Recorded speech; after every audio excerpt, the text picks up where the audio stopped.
আচ্ছা, চলুন শুরু করা যাক।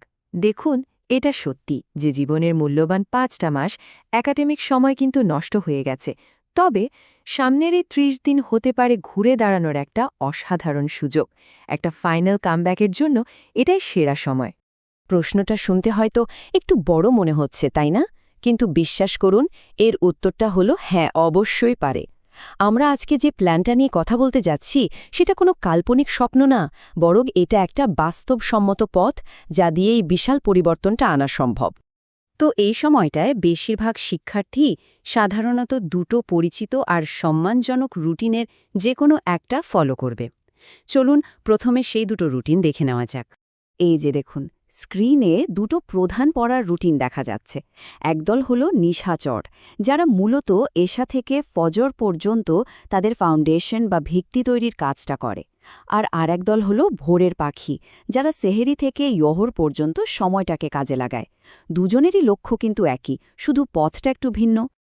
যারা রাত জাগা মানুষ, তাদের রুটিনটা খুবই পরিষ্কার। এশার পর তারাবি পড়ে একটানা ফজর পর্যন্ত ডিপ স্টাডি। এই সময়টার মূল ফোকাসই থাকবে কনসেপ্ট ক্লিয়ার করে বেসিকটাকে একদম মজবুত করা। এরপর ফজরের ঠিক পরেই ১ ঘন্টার একটা ডেডিকেটেড সেশন থাকবে শুধু ম্যাথ সলভিংয়ের জন্য। এই যে লম্বা নিরবিচ্ছিন্ন একটা সময়, এটা কিন্তু বেসিক ক্লিয়ার করার জন্য অসাধারণ। আর যারা সকালের দিকে পড়তে ভালোবাসে, তাদের আসল খেলাটা শুরু হয় সেহরির পর থেকে। ফজরের পর থেকে জোহর পর্যন্ত একটানা পড়ার এই সময়টা ফোকাসের জন্য একটা আশীর্বাদের মতো। এই সময়টাতে তারা তাদের ফাউন্ডেশন তৈরি করে এবং জোহরের পর ঠিক ১ ঘন্টা সময় রাখে কঠিন সমস্যা সমাধানের জন্য, বিশেষ করে গণিত। কিন্তু যারা শুধু ভালো রেজাল্ট না, অসাধারণ একটা ফলাফল করতে চায়, তাদের জন্য কিন্তু তৃতীয় একটা পথ আছে, যেটা আরও অনেক বেশি তীব্র, আরও বেশি কার্যকর। এই কথাটা কিন্তু খুব শক্তিশালী, তাই না? এটা সরাসরি এই তৃতীয় বা এলিট রুটিনটাকে দেশের সেরা একটা একাডেমিক অর্জনের সাথে যুক্ত করে দিচ্ছে। সত্যি বলতে এটাই হলো সেই গেম চেঞ্জিং অ্যাপ্রোচ। তাহলে এই ক্যাটেগরি ৩ জিনিসটা আসলে কি? এটা হলো একটা হাইব্রিড মডেল, যেখানে সাধারণের চেয়ে অনেক অনেক বেশি প্রচেষ্টা আর কমিটমেন্টের প্রয়োজন। এর মূল নীতিটা খুব সহজ। একটা রুটিনের পুরোটা সময় আর অন্য রুটিনের অন্তত অর্ধেকটা সময় একসাথে করে ফেলা। চলুন দেখি এই রুটিনটা বাস্তবে দেখতে কেমন। পড়া শুরু হবে এশার পর থেকে, কিন্তু সেটা ফজরে গিয়ে আর থামবে না। ফজরের পরও পড়া চলতে থাকবে সকালের রুটিনের একটা বড় অংশ জুড়ে, প্রায় বেলা ১১টা পর্যন্ত। এটা আক্ষরিক অর্থেই একটা একটানা লম্বা স্টাডি ম্যারাথন।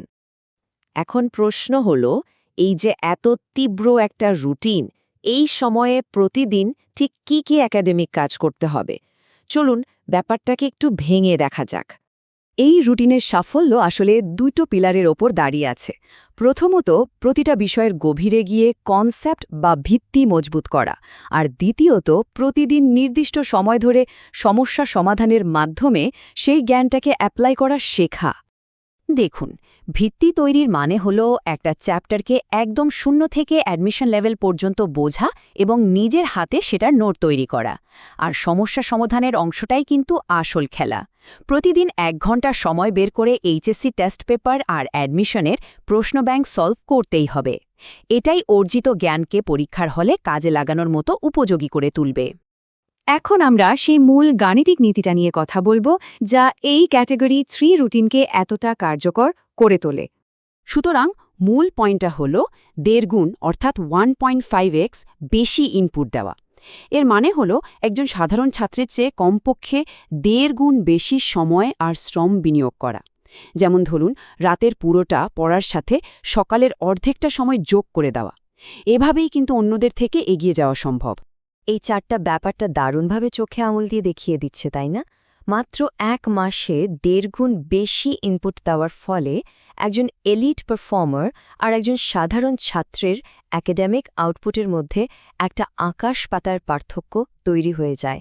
এই গ্যাপটাই প্রতিযোগিতায় একজনকে যোজন যোজন এগিয়ে দেয়। তাই এই পুরো রুটিনটাকে শুধু একটা পরিকল্পনা হিসেবে না দেখে আগামী ৩০ দিনের জন্য নিজের প্রতি একটা চ্যালেঞ্জ হিসেবে নিতে হবে। এই লাইনটা মাথায় গেঁথে নেওয়ার মতো।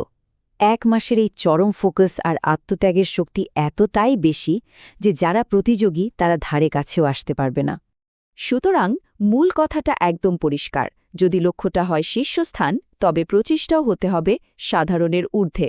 গড়পড়তে পরিশ্রম দিয়ে অসাধারণ কিছু অর্জন করা যায় না, এটাই বাস্তবতা। 3টি পথই এখন পরিষ্কারভাবে দেখানো হয়েছে। একটি ভালো, অন্যটি আরও ভালো, আর তৃতীয়টি হল সেরাদের জন্য। এখন সিদ্ধান্ত নেওয়ার পালা, কোন পথে হাঁটা হবে। নিজের উচ্চাকাঙ্ক্ষার স্তর কোনটি হবে তা ঠিক করার সময় এখন।